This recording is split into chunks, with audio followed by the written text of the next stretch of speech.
নমস্কার বন্ধুরা, সকলকে আমার চ্যানেলে স্বাগত। পশ্চিমবঙ্গ রাজ্যে ইতিমধ্যেই সপ্তম বেতন কমিশন গঠন করা হয়েছে এবং মাননীয় মুখ্যমন্ত্রীর কথা অনুযায়ী এই সপ্তম বেতন কমিশন আগামী 1 জানুয়ারি 2027 থেকে লাগু করা হবে বা কার্যকর করা হবে।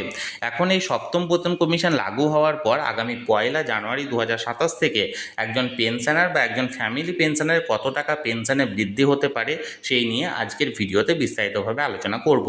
ভিডিওটি অত্যন্ত গুরুত্বপূর্ণ, তাই প্রথম থেকে শেষ পর্যন্ত অবশ্যই ধৈর্য সহকারে দেখবেন এবং ভালো লেগে থাকলে অবশ্যই একটি লাইক করবেন এবং সকলের সঙ্গে শেয়ার করবেন।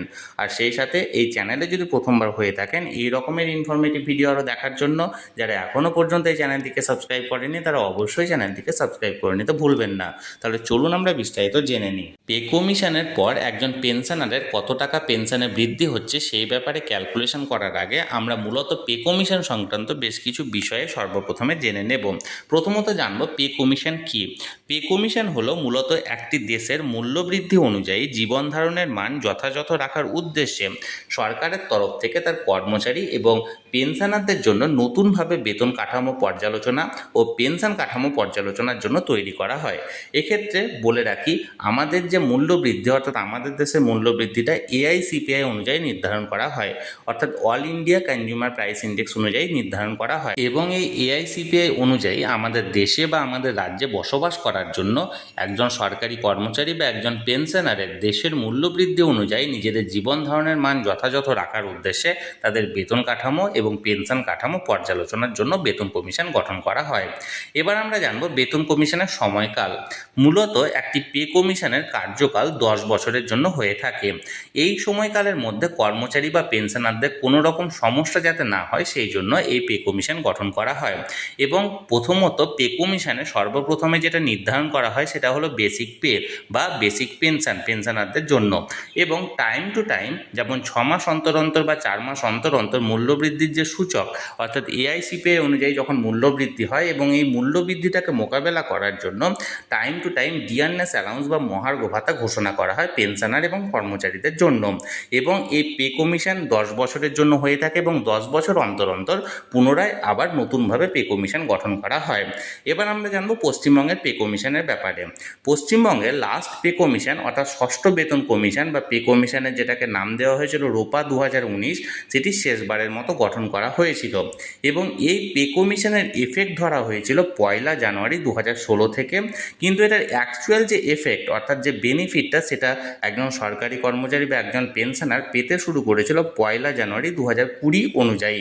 এবং এই পে কমিশনে যেটা সেন্ট্রালের যে সপ্তম বেতন কমিশন নির্ধারণ করা হয়েছিল 7th পে কমিশন, সেই 7th পে কমিশনের যে ফিটমেন্ট ফ্যাক্টর অর্থাৎ 2.57, সেই 2.57 ফিটমেন্ট ফ্যাক্টরটাকে বেস্ট ফিটমেন্ট ফ্যাক্টর ধরে পশ্চিমবঙ্গ রাজ্যের ষষ্ঠ বেতন কমিশনের ফিটমেন্ট ফ্যাক্টর ধরা হয়েছিল এবং সেই অনুযায়ী পে কমিশনের পে ম্যাট্রিক্স বা যে লেভেলগুলি সেটি চালু করা হয়েছিল। আমরা জানবো পশ্চিমবঙ্গ রাজ্যের সপ্তম বেতন কমিশনের ব্যাপারে। বর্তমানে পশ্চিমবঙ্গ রাজ্যে সপ্তম বেতন কমিশন গঠন করা হয়েছে এবং এটি লাগু করার প্রতিশ্রুতি দেওয়া হয়েছে আগামী 1 জানুয়ারি 2027 সাল থেকে। এবং এই সপ্তম বেতন কমিশন অনুযায়ী আজকের ভিডিওতে একজন পেনশনার বা ফ্যামিলি পেনশনারের পেনশন কত টাকা বাড়বে সেটির ব্যাপারে আমরা বিস্তারিত জানব। পশ্চিমবঙ্গের এই পে কমিশনের ক্ষেত্রে কেন্দ্রীয় সূচক অনুযায়ী সর্বনিম্ন ফিটমেন্ট ফ্যাক্টর 1.83 ধরা হয়েছে। চলুন তাহলে আজকের ভিডিওতে আমরা বিস্তারিতভাবে আলোচনা করব যে এই 1.83 বেস ফিটমেন্ট ফ্যাক্টর অনুযায়ী একজন পেনশনার বা একজন ফ্যামিলি পেনশনারের পেনশনে কতটা বৃদ্ধি হতে চলেছে বা তাদের নতুন পেনশন কতটা হতে চলেছে।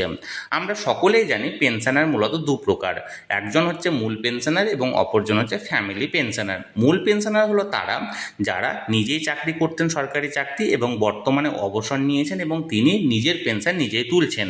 এবং ফ্যামিলি পেনশনার হলো যিনি মূল পেনশনার বা মূল চাকরিজীবীর মৃত্যুর পর তিনি সেই পেনশনারের ডিপেন্ডেন্ট ফ্যামিলি মেম্বার হিসাবে ফ্যামিলি পেনশনার তুলছেন বা ফ্যামিলি পেনশন তুলছেন। আমরা সর্বপ্রথমে জেনে নেব মূল পেনশনারদের ব্যাপারে।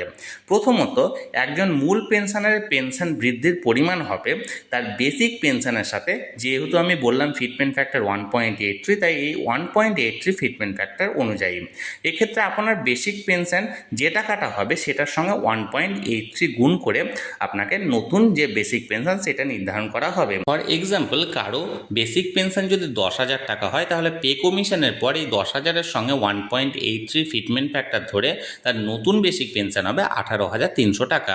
এক্ষেত্রে মূল পেনশনার যদি নিজের বেসিক পেনশনের পরিমাণ না জানেন, সেক্ষেত্রে তাকে প্রথমত নিজের বেসিক পেনশন বের করতে হবে এবং নিজের বেসিক পেনশন ক্যালকুলেশন করার যে ফর্মুলা সেটা হলো টোটাল পেনশন প্লাস যদি তিনি পেনশন কমিউট করে থাকেন তাহলে তার যে ভ্যালুটা সেই ভ্যালুটা এবং সেখান থেকে প্রথমত 500 বাদ দিয়ে তাকে বর্তমানে 1.18 দিয়ে ডিভাইড করে যে অ্যামাউন্টটা বেরোবে সেটা হবে তার নতুন বেসিক পেনশন বা বর্তমান বেসিক পেনশন। একটা উদাহরণ দিয়ে বিষয়টি বোঝালে আপনারা বিষয়টি বুঝতে পারবেন। ধরুন বর্তমানে একজনের পেনশন পাচ্ছেন 10,000 টাকা এবং তিনি এই 10,000 টাকা পেনশন পাওয়ার আগে অবসর নেওয়ার সময় তিনি 2,500 টাকা পেনশন কমিউট করেছিলেন, অর্থাৎ সেল করেছিলেন। তাহলে এই ক্যালকুলেশন অনুযায়ী তার বেসিক পেনশন নির্ধারণের যে ফর্মুলা সেটা হলো বর্তমানের যে পেনশন সেই পেনশনটা ধরতে হবে অর্থাৎ 10,000, তার সঙ্গে তিনি যেহেতু 2,500 টাকা কমিউট করেছেন সেটাকে যোগ করতে হবে, তাহলে হলো 12,500 টাকা। সেখান থেকে প্রথমত 500 টাকা বাদ দিতে হবে এবং সেই যে অ্যামাউন্টটা দাঁড়াবে অর্থাৎ 12,500 মাইনাস 500 সমান 12,000, সেটাকে 1.18 দিয়ে ডিভাইড করে দাঁড়াবে 10,170 টাকা। এটা হবে তার বেসিক পেনশন এবং এই বেসিক পেনশন যদি তিনি কমিউট না করে থাকেন তাহলে সেক্ষেত্রে কিভাবে নির্ধারণ করতে হবে, তাহলে কমিউটেশন ভ্যালুটা অ্যাড করার প্রয়োজন নেই, অর্থাৎ তিনি পাচ্ছেন বর্তমানে 10,000 থেকে মাইনাস 500 করা হবে অর্থাৎ 9,500 এবং সেটাকে ডিভাইড করা হবে 1.18 দিয়ে অর্থাৎ হবে 8,051 টাকা। অর্থাৎ এক কথায় বলতে গেলে একজন পেনশনার যদি পেনশন কমিউট করে থাকেন তাহলে প্রথমত তিনি বর্তমানে যে পেনশন পাচ্ছেন সেই পেনশনের সঙ্গে তার কমিউটেশন ভ্যালু অ্যাড করে সেইটা ফর্মুলা অনুযায়ী তার বেসিক পেনশন নির্ধারণ করতে হবে। আর তিনি যদি পেনশন কমিউট না করে থাকেন তাহলে বর্তমানে যে পেনশনটা পাচ্ছেন সেই পেনশন অনুযায়ী নিজেদের এই ফর্মুলাতেও নিজেদের বেসিক পেনশন বার করতে হবে। এবার এই বেসিক পেনশন যেটা বেরোলো এই বেসিক পেনশনের সঙ্গে ফিটমেন্ট ফ্যাক্টর গুণ করা হবে, অর্থাৎ আমরা এক্ষেত্রে ধরেছি 1.83। তাহলে প্রথম ক্ষেত্রে অর্থাৎ তিনি যদি ধরুন নিজের পেনশন কমিউট করেছেন তাহলে তার বেরোলো 12,500 টাকা অর্থাৎ 2,500 টাকা পেনশন কমিউট করেছেন, অর্থাৎ তার ক্ষেত্রে 10,170 টাকা হচ্ছে তার বেসিক পেনশন। তাহলে 10,170 ইন্টু 1.83 সমান হবে 18,611 টাকা হবে নতুন basic pension after pay commission.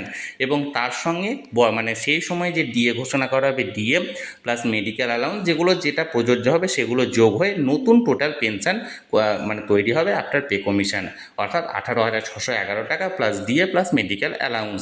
এবং দ্বিতীয় ক্ষেত্রে যদি তিনি ধরুন পেনশন কমিউট না করেছেন, আমি আগের যে উদাহরণটা দিলাম সেই অনুযায়ী তার 8,051 টাকা বেসিক পেনশন বেরোলো, তাহলে 8,051 সঙ্গে 1.83 মাল্টিপ্লাই করে হচ্ছে 14,733 টাকা এবং তার সঙ্গে অ্যাপ্লিকেবল হবে ডিএ প্লাস মেডিকেল অ্যালাউন্স।